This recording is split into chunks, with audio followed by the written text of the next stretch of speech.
Anyway, what we'll do is we will quickly start the recording and let's crack on. Time is so for wasting. So, hi everybody, my name is Artur Zielinski.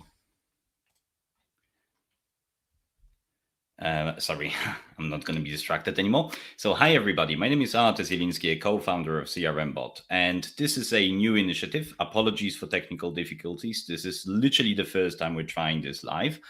We're going to record an end-to-end build of a chatbot, and we're going to start essentially, I'm going to start by explaining why that is. So at CRM Bot, we're experts in conversational AI for Dynamics, and we talk to a lot of Dynamics partners, Dynamics users and users, organizations, and we frequently find resistance to the idea that this can be quite easily achieved. So the idea of a chatbot seems pretty pretty complicated to a lot of customers. So what we found we'll do is just essentially demonstrate a build of an extremely straightforward minimum viable product chatbot end to end, just to demonstrate how quickly you can get some pretty amazing results. So the purpose of this recording and this session, and I hope this will be something that we will be repeating on a regular basis, is to demonstrate in practice what we learned over the years of doing this, showcase best patterns and sort of, tips and tricks how to get there faster, and raise interest and hopefully inspire some curiosity amongst those of you who have previously thought about chatbots or maybe tried doing chatbots and gave up basically. So without further ado, I'm going to share my screen and we're going to start this ball rolling. Okay. So I'm hoping people can see my screen now.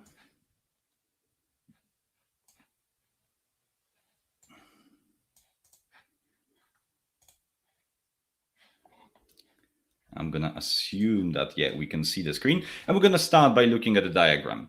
And the diagram is really, really straightforward. So this chatbot is going to essentially do only very, very limited amount of things. We're going to start by essentially saying hello to the user. We're going to allow them to create a new case. We're going to allow them to upload some evidence to that case. And then we're going to see if we can actually connect the CRM system, so the system user on the case can actually communicate back to the customer in question. So that's all we're going to do for today. And we're going to start by looking at the agent.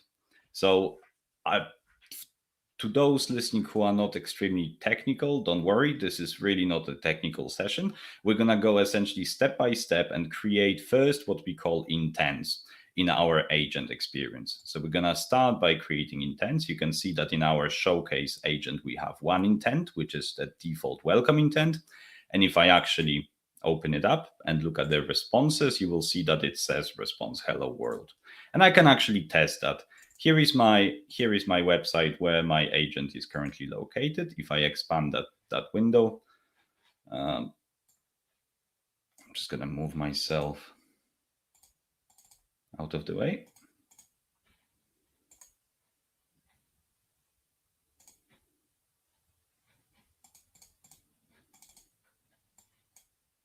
I think that will be much better.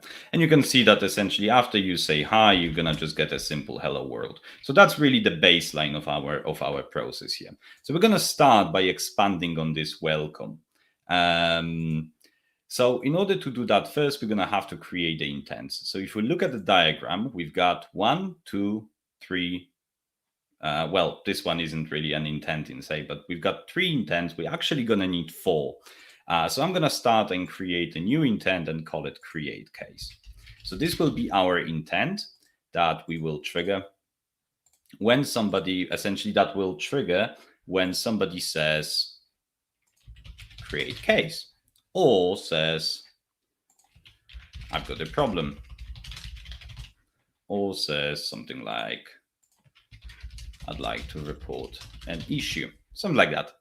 You can see you can add those training phrases. I mean, you should add about 10 to 15, but I'm going to just stick with those 3. And I'm just going to simply create something like create case timeout. This response is static. We don't need to worry about it. We just need to have a response.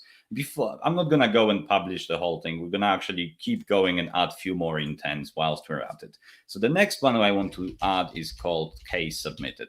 And case submitted is going to be an intent that we will use to collect some information from adaptive cards. I realize I'm racing ahead, but I will explain all in due course. So there's nothing exciting going on here. So the next intent that we want to create is called upload evidence. And this one is interesting. So this intent will only trigger when somebody uploads images or videos, or we're going to stick with images for now, but can be any type of file. So that's why the type of an intent instead of text, so nobody will actually trigger this intent by using text. They will trigger it by using media. So I'm going to just simply save this. I do need to add a training phrase, but it doesn't matter because it's never going to be triggered by text.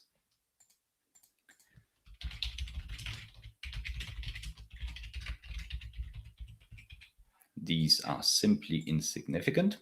And now we've got our 4 intents that we need. We can now go ahead and publish. And you can see this agent has been only published once, so I'm going to publish it again. I realize this is pretty new, and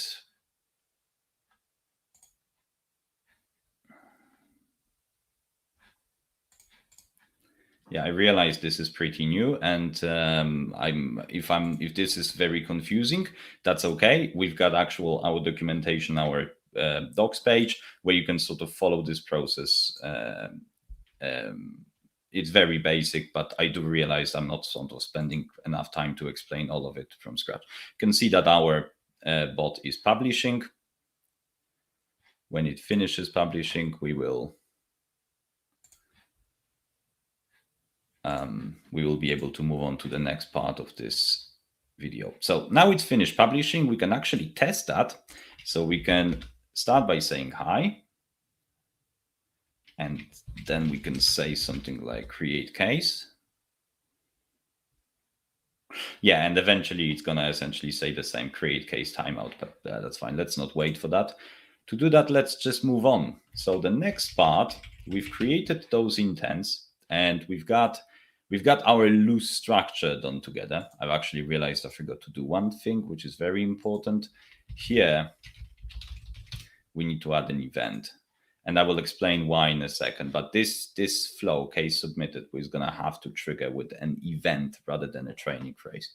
So I'll explain why in a sec. Let's just publish it again.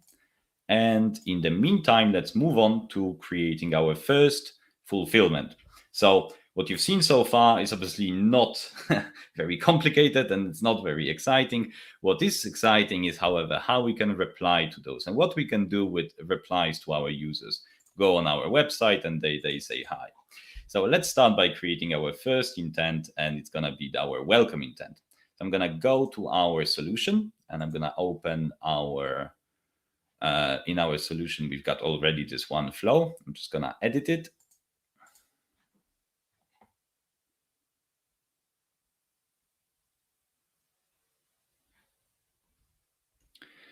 And here we see 3 actions.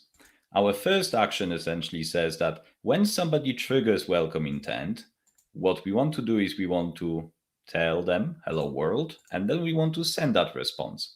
And that is very, very basic structure for all of our flows. Most of our flows will look something like that. Essentially, we're gonna collect the trigger. We're gonna trigger the event. We're gonna then do something, build a response, and respond.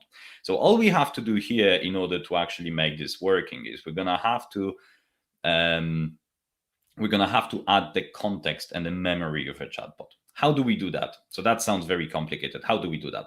Well, I recommend to all of you who are struggling with this a little bit is to actually start by looking at your dynamics. So I've got here my model-driven app, which is for the purpose of this session essentially called Showcase. It's got only 4 tables, chat sessions, cases, products, and nodes. And I always recommend that you start with this chat session. And chat session is a very basic entity that we're gonna use to essentially as a hook to keep all of our context of our conversation together. So if that sounds really confusing, let me just create a basic one. So let's say there is some sort of session ID and there is some sort of user ID. If that exists in the system, we can actually find it and we can then hook up to it to, for example, add a new case or remind yourself that somebody's done something before. It's how you actually track the conversation. You need some sort of entity somewhere to actually hold all that data. And I recommend that you use model-driven app and Dynamics for it. Obviously, we're called CRM Bot. We do everything in Dynamics or in Power Platform. That should be the way to go. So, all right. So I'm just going to delete that. And if that makes sense, we're going to go ahead to our welcome and we're going to create a new scope. And I always use scopes in Flow because it's like folders. It's so easy to keep track. And then what we're going to do is we're going to search for those chat sessions.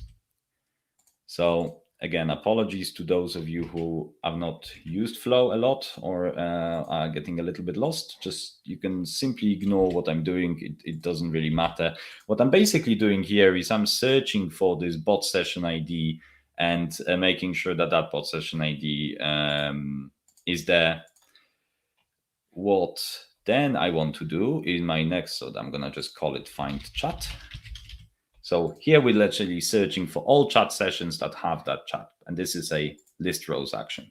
What I want to do then is I want to get a row. So I want to get a chat session. And here, instead of simply selecting an ID, which for those of you who know what's going on, this will now create a loop, which we want to avoid at all costs. We hate loops. We hate loops with a passion. Why? Because they slow flow down. They slow the entire operation. So instead of creating a loop, here is a little trick. If you know that list rows is gonna contain only one record, like in this case, we know there's not going to be a duplicate. We can simply do a little trick. I've actually learned that by following somebody's blog online. You start an expression, you then cancel that expression, you go and select the array that you've created before, and then you swap the outputs. You essentially delete that little question mark, which means that it will grab all elements of an array and substitute that for 0. So I'm not gonna, it's a well-known trick. If you don't know it, Google this. This will save you hours and hours of time. So now we basically can get that chat. And lastly, what we want to do is we want to actually create a chat. And if that's confusing, it's good. What I mean by that is that it is wrong at the moment, but I'm gonna correct it in a second. Let me just type in some more information. So here, when we create a new chat session, we will essentially create it with a bot session and a user ID. And I'm gonna lastly make this actually fail. So basically what that means, we're trying to find an existing chat session. And then we're getting it. If we cannot get it, we create a new one. That's as simple as that. And that's all you need to know about authentication at this stage, or sort of caching or anything to do with bot memory. That's as simple as it gets. That will get you very, very further, much further than you currently are. So, okay. So then what we're going to do is we're going to just delete this and we're going to replace this with another CRM bot response type, and we're going to call it card. And card, I love to use cards because they are great at welcoming people. So we're going to just essentially say, that is just welcome. The description, I don't know. Let's just do something like that. And then I've actually got a nice image that I would like to include. And then here we just say new case. And then in postback, this is the text that actually is typed on behalf of user when they press a button, which I really like because that's how you train people to actually type instead of select. So you show them the type of text that's going to be displayed. So let's just wait for it to save. Brilliant. So now I'm just going to refresh our application and see what happens now. Hopefully it works. Yes, it does work. So when somebody says hi, we get this, we get this image and we get welcome and we get the ability to create new case. What also happens behind the scenes is we should see that there is a new bot session being generated with the user ID. Now that user ID we'll come back to that later, but that user ID is super important. And our bot session ID doesn't do much. All I want to really show or try here is to see what happens when you say hi again. So that should trigger the same card. But let's just see, is there a separate chat session? No, there isn't, because our logic was that we check if a chat already exists before we create it. So our work is done. We're done with the first intent. So hopefully that wasn't too bad. Let's create a new intent now. So let's create the intent that will create a new case for us. So create new case. That's our trigger. And you see here, we can see the intents that we've actually defined at the very beginning. So hopefully you need to publish before you actually start doing fulfillment, but you see why we should start by creating the flows in design time. So okay, so we're gonna create a new case, and then we, instead of doing what I've just done with recreating that from scratch, I'm gonna just very quickly, just 1 second, I'm just gonna very quickly copy the previous scope. That's another reason why I really like using scopes, is because it allows you to copy the entire content of that, I like to call it folder, right? So I mean, I've only got 3 actions, but I could have like 50, and I am able now to just literally copy and paste that. So that saves tremendous amount of time. What we do have to remember is that we shouldn't create new chats. At this stage, create new case should never be triggered without you actually opening the chatbot first. So welcome should always be first. So we start with that. And then what we want to do is we want to create a reply, and that reply will be an adaptive card. And I'm going to very, very briefly explain what adaptive cards are and how they work by literally creating one with you. So just going to save that so we don't lose our changes. And we're going to go here and we're going to open a designer, adaptive card designer. So adaptive cards are Microsoft, I don't know if it's open source, but it's certainly pretty standard way for front-end cards to be displayed across different channels. So it's essentially their own framework. I really like using it because it allows us to build cards that work on Teams, work on web, work in your Outlook, and obviously through, you can see Cortana skills. I've never done that, or I've never done this Viva connections either. But I mean, certainly something that if you're a Dynamics or Power Platform consultant, you probably came across adaptive cards once or twice. It's a really, really cool piece of front-end technology that allows us to build forms really, really quickly. Why do we want a form? Is because if somebody says create new case, what we want to do is we want to ask several questions. And instead of wasting people's time and sort of asking question at the time, I like to use adaptive cards to essentially ask a few basic questions at once. So we're going to start by creating a container.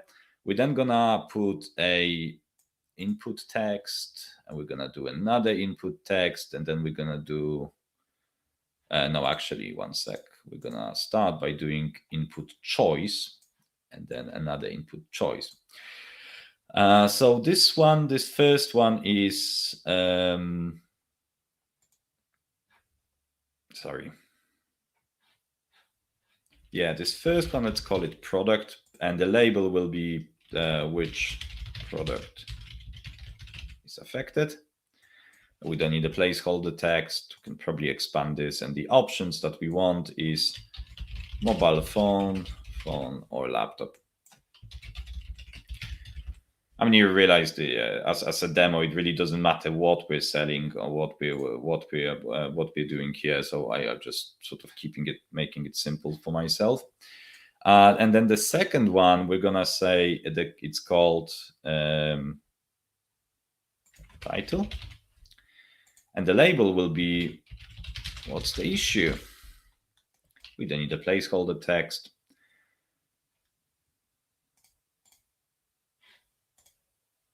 Oh, Yes, sorry, I'm on the wrong. Yeah, what's the issue? Sorry, I was on the wrong input choice set. So this is my screen cracked, for example.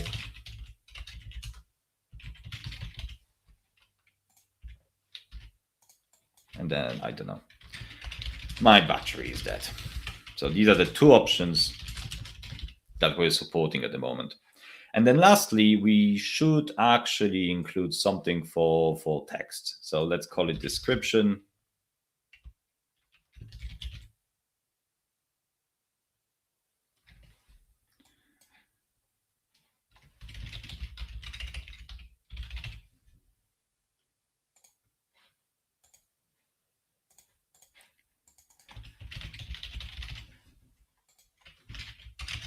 Please explain the issue in more details.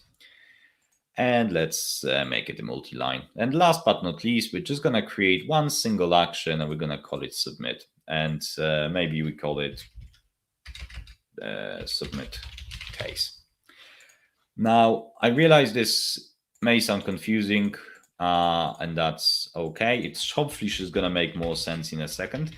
Now, one thing that I do need to explain is that remember that when we created that case submitted event, this was why. So here what we do is we pass the event. We pass the event and we pass exactly the same keywords that we've created all the way back here when we were looking at this intent. And case, it needs to be case sensitive and it needs to be just exact accurate.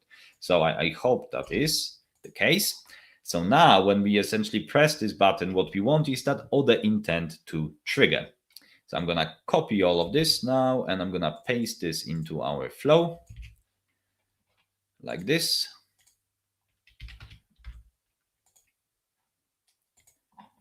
And I'm going to send that response now.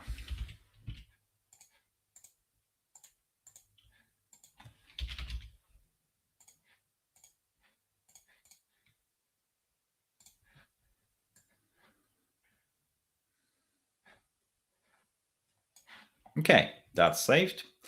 So now we can test this by simply opening the chatbot and pressing create new case.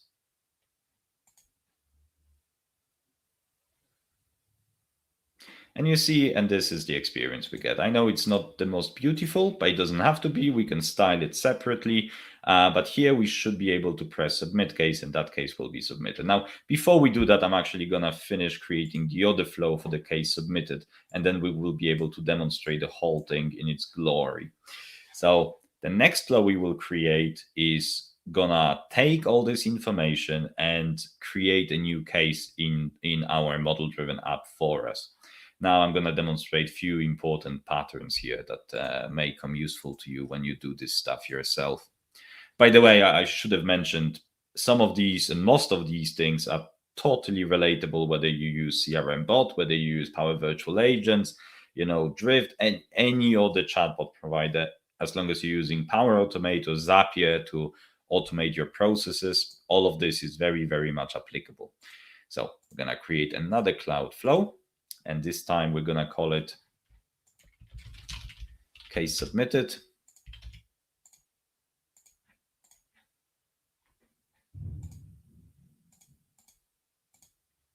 And first things first, we want to copy our chat because we're lazy, and that's always a good thing in developers. And we can now save. So that's first thing we want to do. Now, second thing we want to do, and I'm going to actually help myself here a little bit because just to save time, is what we want to do is we want to pass the JSON. I love this operation. From our trigger, we're going to get some more attributes than you would normally expect. And actually, I've just helped myself doing this just to speed up time. Normally, what you would do is you would trigger this, check what it looks like, and then generate that schema from the sample. I'm sure most of you listening have done this a couple of times, so I'm not going to waste too much time explaining how that works. But essentially, we want to pass that JSON that comes in because we're going to use some of those parameters to actually populate the case details.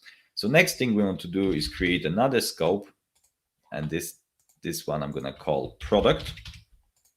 And here what we do is, remember that we had two options, laptop or a mobile phone. So this is just to demonstrate. The idea is that in Dynamics, we have two products called laptop and phone. What I want to do is I want to essentially simply find the product that we are relating to in this case. So I'm going to simply do a list row action, searching for products. And then, yeah, the query, I'm just going to copy it simply because, but that's, I mean, essentially name equals. You can also use fetch XML to do it. I like to use this because it's simpler. So I'm just listening for, and this, you see, this is why we needed to pass JSON, because we're getting the product. And then you've seen that before, the get product action, get a row. We still want a product. And here I'm going to demonstrate that trick again. So here we've got an array, right? We're going to start an expression. Doesn't matter what it is. Delete it. Go to, start an expression. Go here, select value, delete this. So we get with something like this. And here, instead of this question mark, we want to get rid of it. We want to add 0. That means that we're going to want the first element from an array. And then here, we're just going to simply type in the ID of a product field.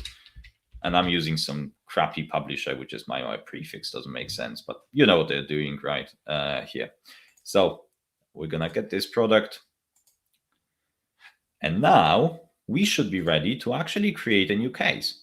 And lesson here, always create records before you respond to the user and tell them that you've done it. Now, I may be tempting to do it the other way around to save yourself time in responding to users, but you want to make sure that it worked before you reply. Just trust me, you want to do it in that order. So here we're going to populate some details. So on a case in Dynamics or in Power Platform, on a case, if I just create a sample case, we have a chat session reference. So we know from which chat session that case came. We get title, product, and description. And title is incidentally issue you're having, right? So I'm going to start by populating the chat session, and that we grab that from our get chat function, which is why we need that get chat function. Our description should be simply the description that's coming from the payload. So that's why we've asked people to actually explain what the issue is.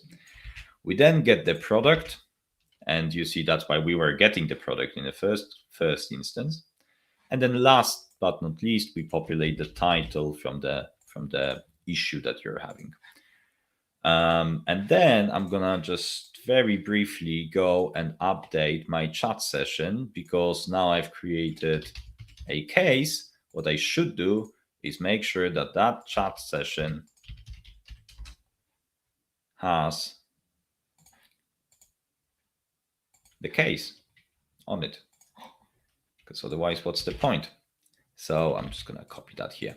So that's what we do in terms of, I'm just going to call this properly, update chat session. And then what we finally will do is we will just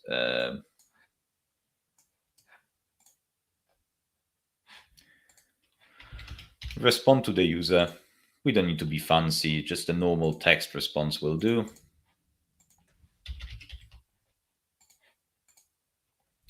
And here we will just say, let's be nice. Let's just thank you for letting us know. If you have any evidence, please submit this now. So now what we're doing is we're sort of saying, okay, show me that your phone is cracked, right? Well, I suppose if you only have a phone, that one phone, you're gonna struggle with doing that, but let's ignore that for a bit. Let's just reply. Okay, sorry. Okay. So that's our case submitted. I appreciate this may go like, wow, but I mean, I've done it in a minute. It's just because I've done it so many times before. But bottom line is not that complicated. We get the adaptive card, we get all the attributes or from that adaptive card. We then search through Dynamics or through all the data sources by using those attributes that people provided. We do something and then we respond. It's always the same pattern. So now let's try this. So I'm gonna say my mobile phone, my screen is cracked, and I'm not gonna provide any more case details. Why would I? So I'm gonna just submit this. And you see, it worked. So let's just see what happens. So here in the cases, we should see a new case. Brilliant. And you see that it's got a phone and it's got a chat session. And that chat session is related to a case. So we're getting somewhere. We now recorded the case. Now, the next thing a user wants to do is, or next thing we want the user to do is here, we want them to submit some evidence. So now let's take care of the upload evidence flow. So going back to our solution, going back to our flow, we're gonna create one and we're gonna call it upload image or upload evidence, doesn't matter. So here we want the upload evidence. And you know what next I'm gonna do is I'm gonna see if I can copy the chat from the other.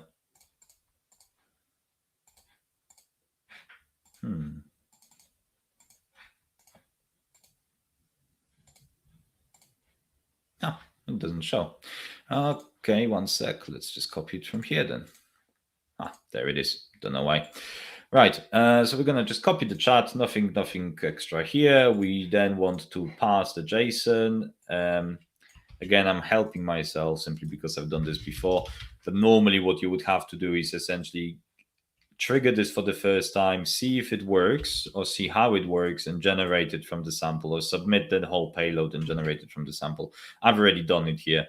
And here we're going to get into a little bit more technical details, because what we do here is we get the image. So somebody's uploading us an image, we get it, and now we have to do a few things with it in order to upload it to Dynamics. So we're going to do first, what we're going to do is we're going to make sure that it lands in Dynamics. So in order to do that, we need to first get that image. So when bot passes us the image that somebody uploaded, what it does, it just gives us a URL to the attachment, which is held in the cloud. So what we want to do here is we want to simply select the attachment, but not so fast. I did say before, I don't like loops. If we click that button now, it will create a loop for each of the attachment. We know there will always be one, but it doesn't matter. The system will still create a loop for it. So instead of doing that, I'm going to simply, I'm actually going to copy that expression because it's a little bit complicated. But essentially, the expression looks something like this. So what we do is we get the trigger outputs, and instead of having the question mark, we specify that it's number 0. And also is the first element in the array, and that will now make sure that we get the HTTP trigger. So now the next thing what we want to do is we want to define a file name. So I appreciate if this comes out of the blue, and again, this is something like a particularly nasty looking formula. I will rather than building it from scratch, I'll just explain what that is. So essentially what we're doing is we're going to the attachment, and in the first attachment, we're grabbing the name of it. The reason we have to do it like that is because it's hidden away in a schema, and it's like 4 levels down, which means the editor doesn't show it, which means, look, don't worry about it. Just you can always build that build it in an expression, and I use it a lot. There are other ways to get to this information, so it's just that is by far the quickest. And then what we want to do is we want to take care of actually what we will do next is we will create a prediction engine, and we're actually going to go, okay, So you've submitted something, and we're going to actually see if we can actually understand what is it you submitted. So to those of you who've been paying attention, you'd see I've got something called Custom Vision open for a while. And I use Custom Vision a lot. So this is Azure Custom Vision. It's a great product. You take a bunch of images, you upload them, you put some tags, and then you get this prediction engine on the back of it. And the prediction is really straightforward. You can set this up in like half an hour if you've got a lot of obviously good data. But bottom line is on the back of it, you get essentially an API, and that API you can use, you can consume it in Flow to make predictions. So I'm gonna actually create a new scope here, and after we get the image, what we're gonna do is we're gonna do another HTTP action, and this time we're not getting. So here we were getting the file, which is great. Here we're posting. So we're posting the same file that we got.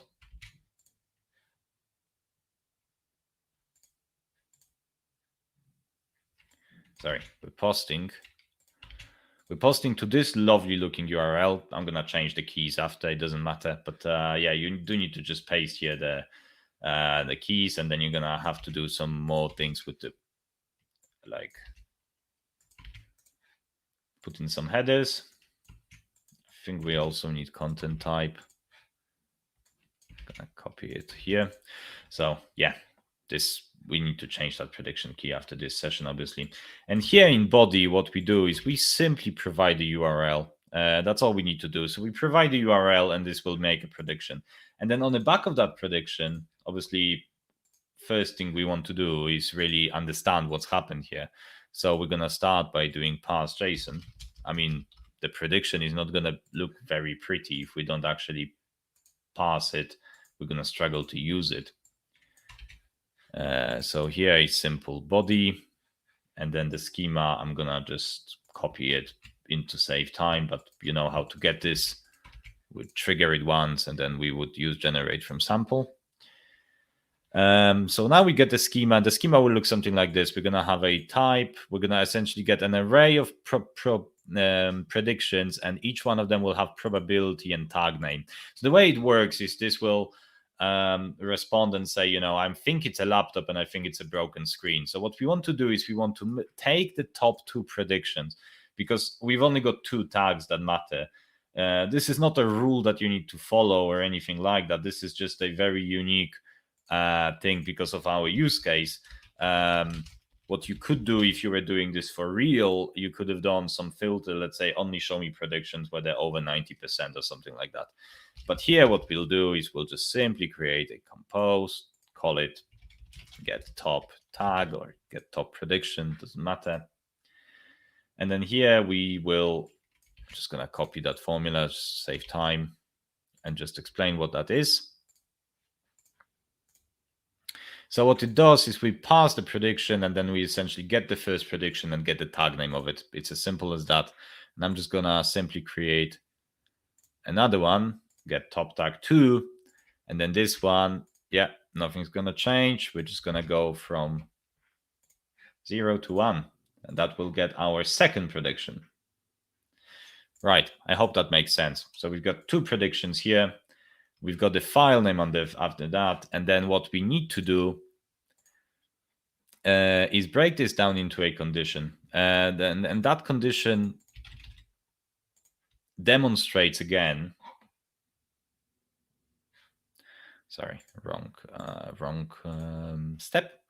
It demonstrates the power of using chat session at the beginning to control the memory of the chatbot. So you see here, we're checking if this is equal to null. And if this is equal to null, it means one thing and one thing only. Somebody's trying to upload evidence before they've actually created a case. And we could absolutely cater for that. Absolutely. But we just simply don't have time to cater for it today. So I'm going to essentially ignore this. And I'm going to say, you know what? You can't do it, which I hate doing, because conversational AI is all about enabling cool things to do, not just telling to people, no, you can't do anything. But we can expand to it maybe in the next session. In this session, we're going to simply tell you if you've not created a case before you upload evidence, you're going to have to follow the process. So I'm just trying to pick up a little bit of pace. And then if case is equal to null, then we know what we want to do. We want to get that case. Let's get that case.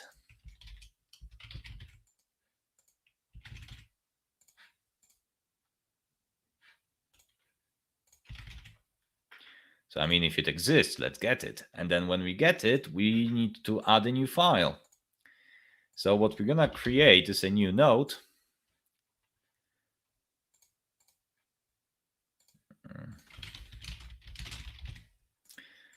Title of that node, I don't know. What should we title it? Let's just title it file. Description, not going to be any. Is it a document? You bet it is. And then here in document content, we have to do another well-known trick, which is get the HTTP, but the first HTTP. So basically, our first HTTP call, which was get, would result in bringing us the bytes of the actual file in like literally bytes. There is an issue that this needs to actually be encoded. And again, I don't know half of these terms, to be honest.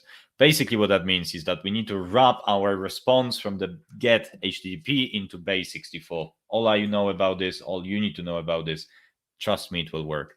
And then here, remember that file name, that's what we need the file name for. And last but not least, that node should not be just floating in the air. It should be actually made regarding, and it needs to be regarding a case ID. So that here we want to get the case. Brilliant. And that is it. So sorry, that's not it, because we would be rude if we didn't actually respond back to the user.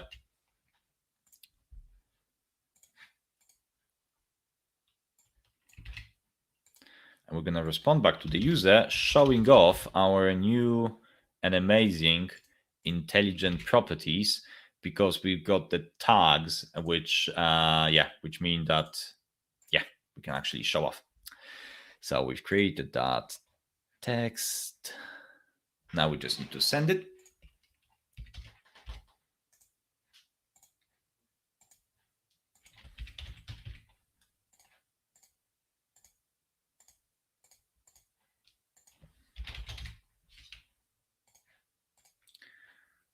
Okay, so let's save it and hope for the best. It's been quite a complex flow, so I will be impressed if it works first time. Not holding my breath though.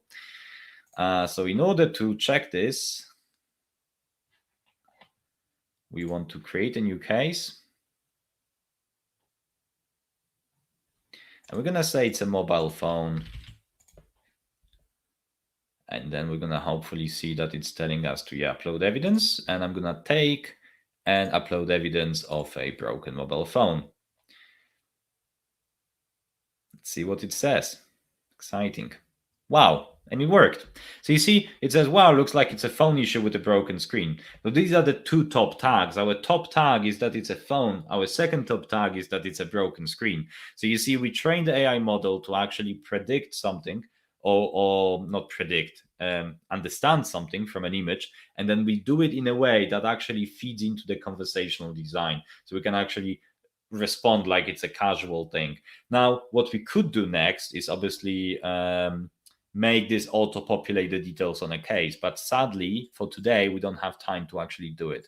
But what I'm going to do is just go back to our cases. I think there's going to be quite a few.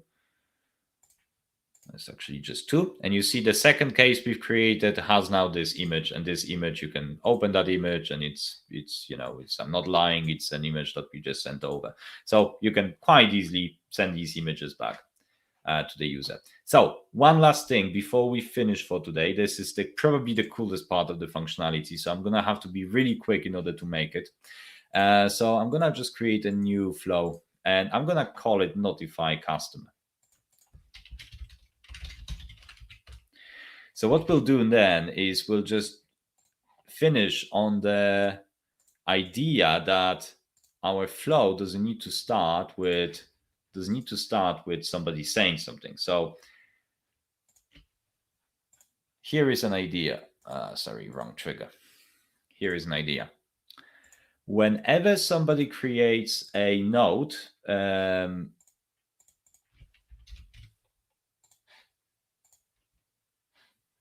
that node has a subject that equals web, and it's not by accident I chose that web as a key. It's, if for those of you who remember portals, that's exactly how you were able to send information to portals. So now I'm gonna just list rows, get me the chat sessions.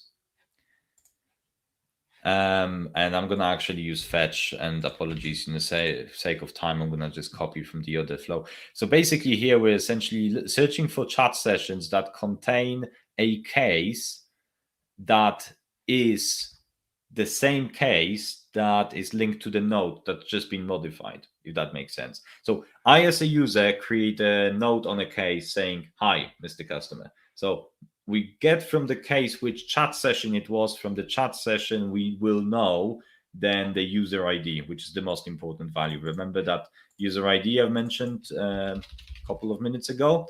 That's why it was important. So user ID, we define user ID. Here we simply follow what we've always done, which is we get from the find chat, we want to get the first user ID that we essentially find in that array. And then what we can do here is we can actually build text response. Platform is not important, but here we include the description of the node. And then instead of sending it as send response, we send it as proactive message. And yeah, let's just make sure it's all in English. Yeah, that needs to be set to organization.